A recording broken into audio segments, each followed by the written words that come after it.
नमस्कार, पास 24 न्यूज देख रहे हैं। यहाँ पर आपके सामने हाजिर हूं मैं आफरीन बानो। वक्त हो गया है न्यूज बुलेटिन का, लेकिन उससे पहले एक नजर इस वक्त की हेडलाइंस पर।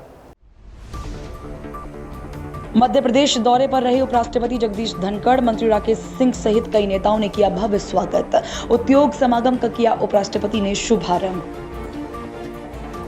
देश के प्रधानमंत्री नरेंद्र मोदी का गुजरात दौरा, गांधीनगर में प्रधानमंत्री नरेंद्र मोदी ने किया रोड शो। जनसभा के दौरान पाकिस्तान पर किया तीखा प्रहार। पंडित जवाहरलाल नेहरू की 61वीं पुण्यतिथि, कांग्रेस कार्यालय में हुआ संगोष्ठी का आयोजन। कांग्रेस कार्यकर्ताओं ने श्रद्धा सुमन किए अर्पित। हापुड़ में भारतीय किसान यूनियन लोकहित को मिला अपना राष्ट्रीय अध्यक्ष। देवेंद्र बाना बने भारतीय किसान यूनियन लोकहित के राष्ट्रीय अध्यक्ष। संगठन के संस्थापक हरीश होंड ने किया नियुक्त। देहरादून में रहने वाले परिवार ने की पंचकुला में आत्महत्या। 7 लोगों ने जहरीला पदार्थ खाकर खत्म किया अपना जीवन। बागेश्वर धाम की कथा से लौटते समय परिवार ने खाया जहर। देश के उपराष्ट्रपति जगदीश धनखड़ मध्य प्रदेश के जबलपुर दौरे पर रहे, जहां पहले लोक निर्माण मंत्री राकेश सिंह, जबलपुर के सांसद आशीष दुबे सहित अन्य विधायकों ने डुमना एयरपोर्ट पर उपराष्ट्रपति का भव्य स्वागत करते हुए गर्मजोशी से अगवानी की गई। जिसके बाद उपराष्ट्रपति जगदीश धनखड़ ने उद्योग समागम का शुभारंभ किया। प्रदेश सरकार की ओर से आयोजित कृषि उद्योग समागम को संबोधित करते हुए उन्होंने कहा कि किसान भारत की रीढ़ की हड्डी है और किसान की जितनी पूजा की जाए उतनी कम है। देश के प्रधानमंत्री नरेंद्र मोदी ने गुजरात के गांधीनगर में रोड शो के बाद जनसभा को संबोधित किया। इस दौरान पीएम मोदी ने पाकिस्तान पर निशाना साधते हुए कहा कि 6 मई की रात जो लोग मारे गए उन लोगों को पाकिस्तान में स्टेट ऑनर दिया गया। उनके ताबूतों पर पाकिस्तान के झंडे लगाए गए, जिससे यह सिद्ध करता है कि आतंकवादी गतिविधियां प्रॉक्सी वॉर नहीं है, बल्कि पाकिस्तान की सोची समझी युद्ध की रणनीति है। मैं इसलिए कहता हूं अब ये प्रॉक्सी वॉर नहीं कह सकते इसको, क्योंकि जो आतंकवादियों के जनाजे निकले 6 मई के बाद जिनका कत्ल हुआ, उस जनाजे को स्टेट ऑनर दिया गया पाकिस्तान में। उनके कॉफिन पे पाकिस्तान के झंडे लगाए गए। उनकी सेना ने उनको सैल्यूट दी। ये सिद्ध करता है कि आतंकवादी गतिविधि प्रॉक्सी वॉर नहीं है, ये आपकी सोची समझी युद्ध की रणनीति है। आप वॉर ही कर रहे हैं। देश के प्रथम प्रधानमंत्री के साथ लगातार 3 बार देश के प्रधानमंत्री, भारत रत्न, महान स्वतंत्रता संग्राम सेनानी पंडित जवाहरलाल नेहरू की 61वीं पुण्यतिथि पर कांग्रेसियों ने जिला कांग्रेस कार्यालय में उनके चित्र पर माल्यार्पण कर श्रद्धा सुमन अर्पित किए।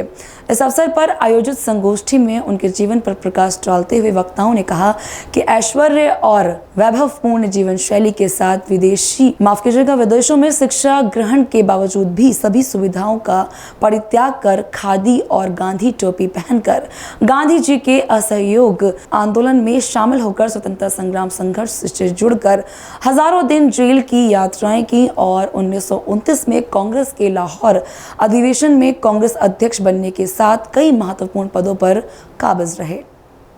हाल ही में हरियाणा के बुराड़ी से एक दिल दहला देने वाला मामला सामने आया है, जहां एक ही परिवार के 7 सदस्यों ने सामूहिक आत्महत्या की है। बता दें कि इस घटना को अंजाम देने के पीछे की वजह है आर्थिक तंगी बताई जा रही है। पीड़ित परिवार के लोग देहरादून के रहने वाले थे और बागेश्वर धाम में हनुमंत कथा में शामिल होने के लिए देहरादून में पंचकुला पहुंचे थे। वही मामले को लेकर एसएसपी अजय सिंह का बयान सामने आया है। एसएसपी ने कहा कि पंचकुला की पुलिस जो भी सहयोग मांगेगी हम देंगे और अभी इस विषय में कोई बहुत अधिक जानकारी सामने नहीं आ पाई है। हमारी बाइक सुनी तुमने? क्या था? बहुत छोटी बाइक है।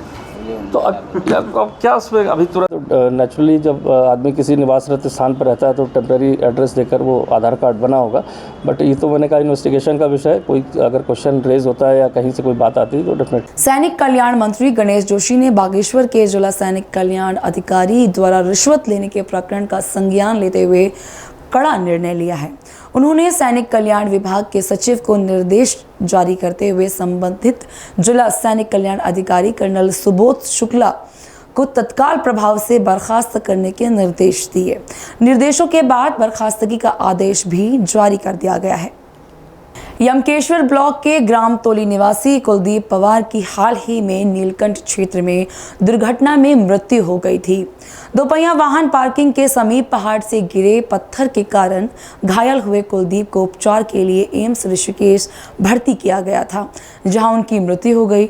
इस घटना को गंभीरता से लेते हुए जिलाधिकारी डॉक्टर आशीष चौहान ने जनपद की सभी तहसीलों में 108 एम्बुलेंस सेवाओं की कार्यप्रणाली की समीक्षा करने के निर्देश जारी किए, ताकि इस तरह की घटनाएं अंजाम न ले सकें। खबर हरिद्वार से है, जहां राज्य आपदा प्रबंधन प्राधिकरण के उपाध्यक्ष विनय रोहिला ने भगत सिंह चौक और सिंहद्वार का स्थलीय निरीक्षण किया।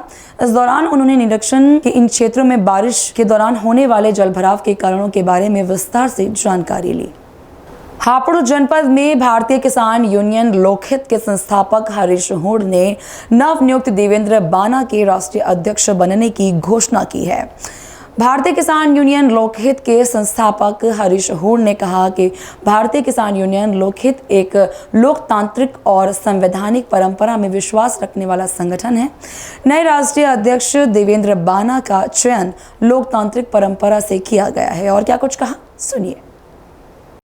देखिए, ऐसा है, पहले हम सभी लोकहित के नाम से संगठन चला रहे थे। उस संगठन में हमारे राष्ट्रीय अध्यक्ष थे, हमारे बुजुर्ग थे।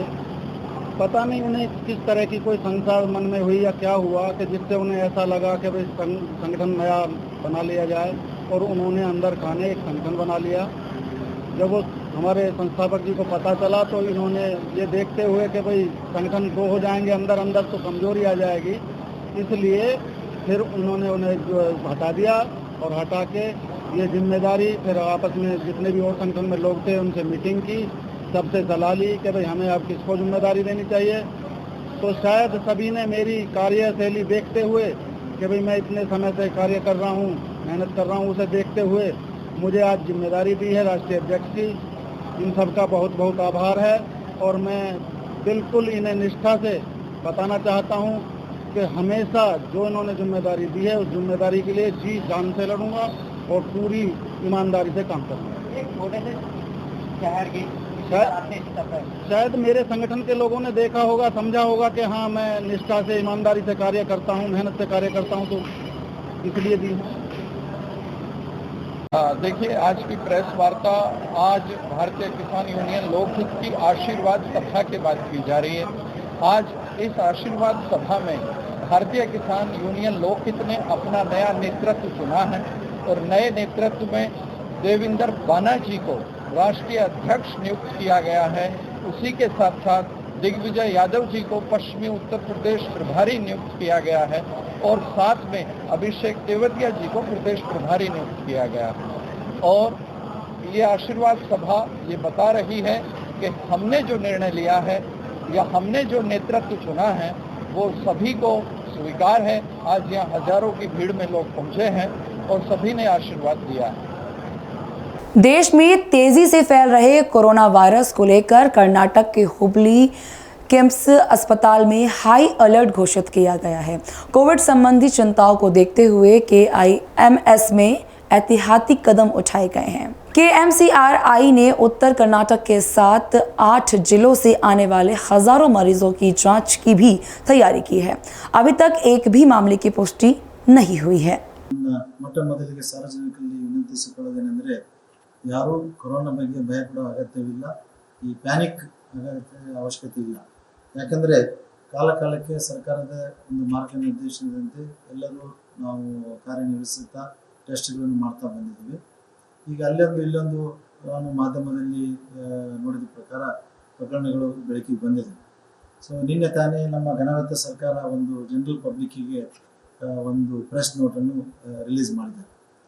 ಮತ್ತು ಅದಕ್ಕೆ ಬೇಕಾದಂಥ ಎಲ್ಲ ಟೆಸ್ಟಿಂಗ್ ಇರ್ಬೋದು, ಅದಕ್ಕೆ ಇನ್ಫ್ರಾಸ್ಟ್ರಕ್ಚರು ಮತ್ತು ಟ್ರೀಟ್ಮೆಂಟ್ ಮಾಡಲಿಕ್ಕೆ ಬೋತ್ ಮೆಡಿಕಲ್, ಪ್ಯಾರಾಮೆಡಿಕಲ್ ಆ್ಯಂಡ್ ನಾವು ಸಪೋರ್ಟಿವ್ ಸ್ಟಾಫ್ ಎಲ್ಲರಿಗೂ ಈಗಾಗಲೇ ನಾವು ಅವರಿಗೆ ಇನ್ಸ್ಟ್ರಕ್ಷನ್ ಕೊಟ್ಟಿದ್ದೀವಿ. ಮತ್ತು ನಮ್ಮೊಂದಿಗೆ ನಮ್ಮ ವೈದ್ಯಕೀಯ ಅಧೀಕ್ಷಕರಾದಂಥ ಡಾಕ್ಟರ್ ಈಶ್ವರ್ ಎಸ್ ಬಿ ಮತ್ತು RM ಅವರಾದಂಥ ಡಾಕ್ಟರ್ ರಾಜಶೇಖರ್ ದ್ಯಾಬೇರಿ ಇವನ್ನೆಲ್ಲ ಒಳಗೊಂಡ ತಂಡ ಈಗಾಗಲೇ ಕಾಲಕಾಲಕ್ಕೆ ಅದನ್ನು ರಿವ್ಯೂ ಮಾಡ್ತಾ ಬಂದಿತ್ತು. ಮತ್ತು ಈ ಒಂದು ಮುಂಜಾಗ್ರತಾ ಮುನ್ನೆಚ್ಚರಿಕೆ ಕ್ರಮವಾಗಿ ಈಗಾಗಲೇ ಎಲ್ಲ ಸಿಬ್ಬಂದಿಗಳಿಗೆ ಮತ್ತು ಇದನ್ನು ಒಂದು ಬರದ ಸಿದ್ಧತೆಯನ್ನು ಮಾಡಿಕೊಂಡು ನಮ್ಮ ಈ ಕರ್ನಾಟಕ ಮೆಡಿಕಲ್ ಕಾಲೇಜ್ ಮತ್ತು ರಿಸರ್ಚ್ ಇನ್ಸ್ಟಿಟ್ಯೂಟು ಕಂಪ್ಲೀಟ್ ಕೋವಿಡ್ ಕೇಸಸನ್ನು ಟ್ರೀಟ್ಮೆಂಟ್ ಮಾಡಲಿಕ್ಕೆ ನಾವು ಸನ್ನದ್ಧರಾಗಿದ್ದೇವೆ ಅಂತ ಹೇಳಲು ತಮ್ಮ ವಾಹಿನಿ ಮುಖಾಂತರ ನಾನು ಹೇಳಿಕೊಳ್ತೇನೆ.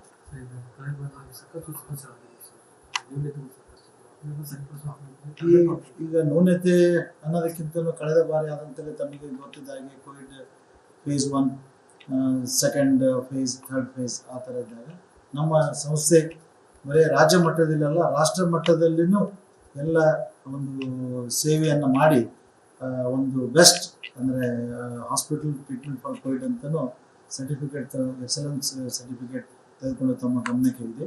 ಸಣ್ಣ ಮಟ್ಟ ಮೊದಲಿಗೆ ಬಂದಾಗ ಅದು ಎಲ್ಲರಿಗೂ ಆಗಂತ ಇದು ಒಂದು ವಿಚಾರ.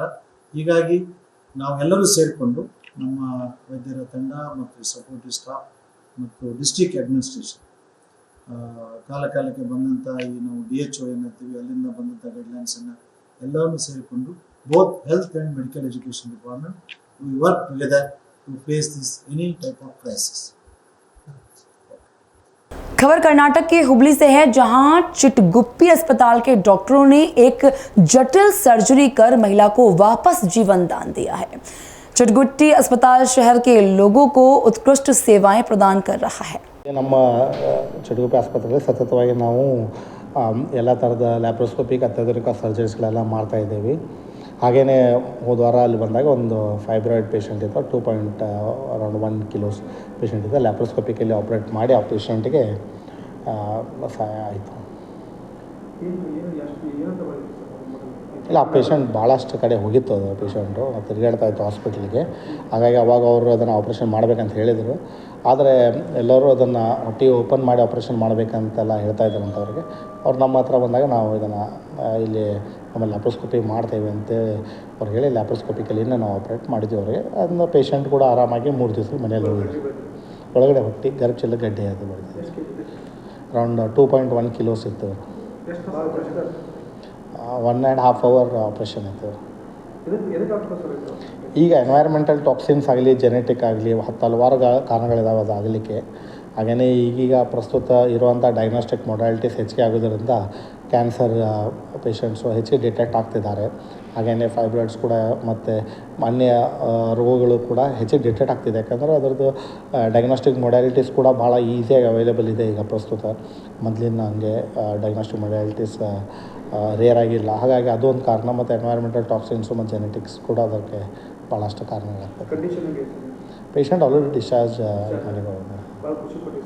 खबर आगरा से है, जहां राजनगर में रहने वाली एक महिला ने थाना लोहा मंडी पुलिस पर उनके बेटे अभिषेक को तमंचा लगाकर झूठे मुकदमे में जेल भेजने का आरोप लगाया है।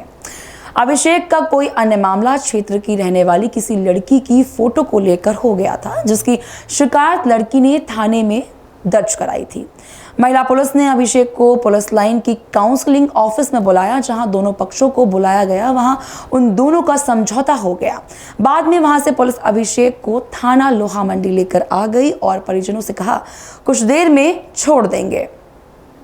परिजन काफी देर इंतजार करते रहे। देर रात तक भी ना छोड़ने के बावजूद सुबह थाने पहुंचे तो पता चला कि वहां पुलिस का कहना यह है कि अभिषेक के पास से तमंचा बरामद हुआ है और उसे जेल भेजा जाएगा।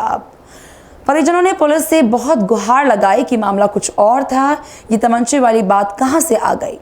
जब वहां लड़की से समझौता हो गया तो परिजनों के मुताबिक राजनगर जूता मंडी के पास पुलिस ने तमंचा लगाकर झूठे मुकदमे में उसे जेल भेज दिया।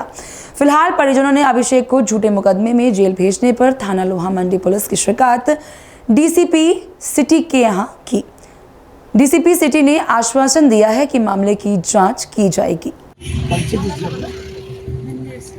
क्या कुछ मामला है? आज आप डीसीपी सिटी के आए हैं, क्या कुछ मामला है? किस थाना क्षेत्र का मामला है? क्या मामला है? मेरे लड़के को बंद कर दिया है। मेरे पुलिस लाइन से फोन आया था मेरे लिए। मैंने उसको लड़के को आज दिया था मारता। हाँ, 15-20 मिनट मेरे लड़के को बुलाया था, रखा था 20 मिनट। फिर बातचीत की है उन्होंने, फिर लड़की वालों को बुलाया था। कब बुलाया था? 20 तारीख को। 20 तारीख को। फिर वहाँ से लड़की बाहर एक बजे, फिर वहाँ से लड़की वालों के आ गया। लड़की वालों ने कह दिया कि हमारी तरफ से कोई वो नहीं है, राजीनामा। क्या मामला हो गया था लड़की से? लड़की का फोटो आ गया था इंस्टाग्राम टीवी। फिर वहाँ से समझौता हो गया? समझौता हो गया। फिर क्या हुआ? फिर उन्होंने पुलिस लाइन वहाँ से लोहा मंडी से पुलिस लेके लड़के को थाने में बंद कर दिया। महिला थाने से लोहा मंडी पुलिस लोहा स्टेशन। मंडी। फिर वहाँ पर लड़के पे इल्जाम लगा दिया, रात को मारा कूटा। फिर लड़के पे पिस्तौल रख दी, कैसे जैसे यहाँ बताई कि तूने ये गुनाह कबूल कर अपने आप। क्या गुनाह कबूल करवाया? पिस्तौल का। मतलब मैं बंदूक रखता हूँ। हाँ, कहाँ पर दिखाई है बंदूक? ये बंदूक वहाँ पर जीता मार्केट में। तुम्हारे कितनी तारीख को दिखाया है? ये 21 तारीख को 21 तारीख रात की बात है। 21 तारीख रात सुबह की बात है, मतलब 20 रात तारीख की रात की की बात है, 1 बजे की। मतलब 20 तारीख को लड़की का मामला हुआ महिला थाने से। किस तारीख को लोहा मंडी? यानी 20 तारीख को वहीं पे पहुंचा था। फिर वहाँ पे रात में उन्होंने वहाँ पे ले गए थे, मारा कूटा लोहा मंडी। क्या मानना है? उसे फंसाया गया? फंसाया गया है लड़के को। मेरा लड़का ऐसा नहीं है, उसे जबरदस्ती हामी मर गया, मारा कूटा है जबरदस्ती हामी मर गया। तो उसे जेल भेज दिया? जेल भेज दी जबरदस्ती। एक तमंचा लगाया उस पंचे दीजिए। क्या कुछ मामला है? आज आप डीसीपी सिटी के आए हैं, क्या कुछ मामला है? किस थाना क्षेत्र का मामला है? मेरे लोहा मंडी थाने का। क्या मामला है? मेरे लड़के को बंद कर दिया है। मेरे पुलिस लाइन से फोन आया था मेरे लिए। मैंने उसको लड़के को आज दिया था मारता। हाँ, 15-20 मिनट मेरे लड़के को बुलाया था, रखा था 20 मिनट। फिर बातचीत की है उन्होंने, फिर लड़की वालों को बुलाया था। कब बुलाया था? 20 तारीख को। 20 तारीख को। फिर वहाँ से लड़की बाहर एक बजे, फिर वहाँ से लड़की वालों के आ गया। लड़की वालों ने कह दिया कि हमारी तरफ से कोई वो नहीं है, राजीनामा। क्या मामला हो गया था लड़की से? लड़की का फोटो आ गया था इंस्टाग्राम टीवी। फिर वहाँ से समझौता हो गया? समझौता हो गया। फिर क्या हुआ? फिर उन्होंने पुलिस लाइन वहाँ से लोहा मंडी से पुलिस लेके लड़के को थाने में बंद कर दिया। महिला थाने से लोहा मंडी पुलिस लोहा स्टेशन। मंडी। फिर वहाँ पर लड़के पे इल्जाम लगा दिया, रात को मारा कूटा। फिर लड़के पे पिस्तौल रख दी, कैसे जबरदस्ती हामी बताई कि तूने ये गुनाह कबूल कर अपने आप। क्या गुनाह कबूल करवाया? पिस्तौल का। मतलब मैं बंदूक रखता हूँ। हाँ, कहाँ पर दिखाई है बंदूक? ये बंदूक वहाँ पर जीता मार्केट में। तुम्हारे कितनी तारीख को दिखाया है? ये 21 तारीख को। 21 तारीख रात की बात है। 21 तारीख रात सुबह की बात है, मतलब 20 तारीख रात की रात की की बात बात है, 1 बजे की। मतलब 20 तारीख को लड़की का मामला हुआ महिला थाने से। किस तारीख को लोहा मंडी? यानी 20 तारीख को वहीं पे पहुंचा था। फिर वहाँ पे रात में उन्होंने वहाँ पे ले गए थे, मारा कूटा लोहा मंडी। क्या मानना है? उसे फंसाया गया? फंसाया गया है लड़के को। मेरा लड़का ऐसा नहीं है, उसे जबरदस्ती हामी मर गया, मारा कूटा है जबरदस्ती हामी मर गया। तो उसे जेल भेज दिया? जेल भेज दी जबरदस्ती। एक तमंचा लगाया। क्या कुछ मामला हो गया है? किस थाना क्षेत्र का है? आज डीसीपी सिटी के आए हैं, क्या कुछ मामला? लोहा मंडी थाने क्षेत्र का है। हमारा कोई केस था लड़की का, तो हम लोग पुलिस लाइन से फ़ोन आया था। हम अपने भाई को लेकर पुलिस लाइन गए। आप पुलिस लाइन लेके गए थे तो उन्होंने पूछा था कि क्या लड़की वालों को बुलाया। 20-25 मिनट उसे बैठाया, बात की उससे थोड़ा। लड़की वाले को मतलब बात की, हमने साथ दोनों पार्टी से बात करी। बैठा के क्या मामला था? मैं इंस्टाग्राम पे लड़की का फोटो लगा रखा था टीवी पर, यही मामला था। कुछ नहीं तो लड़की वाले से बैठ कर हमसे समझौता कराया, बात करी। लड़की वालों को उनसे बोल दिया कि जाओ लोहा मंडी थाने में अपना आपका मत करना समझौता है। आपका समझौता हुआ था, उस समझौते की कॉपी मिल गई क्या? नहीं, हाँ, कब कॉपी मिल के हमने लोहा मंडी थाने में जमा कर दी। लड़की वालों के साइन थे उनके पिता लोहा के, मंडी थाने में क्यों ले गए? उसे वहाँ का थाना क्षेत्र लगता था ना, इस चक्कर में ले गए। फिर लड़की वालों से हमने राजीनामा कर लिया। तो जो साइन थी एप्लीकेशन थी वो हमने जमा कर दी वहाँ पर जाके। तो पुलिस वालों ने ये बोला हम रात को 12 बजे तक लड़की को छोड़ देंगे। तो हम 11 बजे के टाइम पे गए थे। 11 बजे के टाइम पर कदम 40-50 पुलिस वाले थे वहाँ पर। कोई मीटिंग चल रही थी, तो मुझसे ये बोला था कि मैं सुबह आपको लड़के को आपको छोड़ दूँगा। तो मैं चक्कर में सुबह घर आ गया। तो मैं सुबह 9 बजे के टाइम पर उसे नाश्ता देने के लिए गया। तो मैंने पूछा था मैडम से, मैडम कितने बजे तक छोड़ दोगे? कि ये तो थाने, ये तो जेल जाएगा। उन्होंने बोला था कोर्ट जाएगा, वहाँ से जमानत कराना, वहाँ से छूटेगा। तो मैंने पूछा था मैडम से, मैम क्या बात होगी, मैम थाना क्यों जाएगा, मैंने सुबह तो एप्लीकेशन दूंगी, राजीनामा भी हो गया, मैंने छोड़ा क्यों नहीं, मैंने रात को तो आपने मुझसे ये बोला था कि मैं सुबह छोड़ दूंगा, मगर आपने सुबह नहीं छोड़ा। उन्होंने बोला था कि ऐसे इसके पास तमंचा निकला है, 2 कस्तूल थी। फिर हमने अपने भाई से पूछा था, उसने बताया था रात को 1 बजे के टाइम पर जूता सूस पिलाजा है ना, राजनगर की तरफ भी है, उसे ले जाके हम सुनता रोड उसकी मान लगा। खबर उत्तर प्रदेश से है, जहां आगरा से लखनऊ जाते समय ड्राइवर को झपकी आने पर पीछे से बस ने टक्कर मार दी। 2 बसों की आपस में भिड़ंत में लगभग 25 लोग घायल हुए हैं, जिसमें उपचार के लिए स्थानीय पुलिस ने बिल्हौर CSC भेजा। अरोल थाने की पुलिस क्रेन के माध्यम से बसों को हटाने का काम कर रही है। बहरहाल मेरे साथ बस इतना ही, मुझे दीजिए इजाजत। देश और दुनिया की तमाम बड़ी खबरों से जुड़े रहने के लिए देखते रहिए पल्स 24 न्यूज। नमस्कार।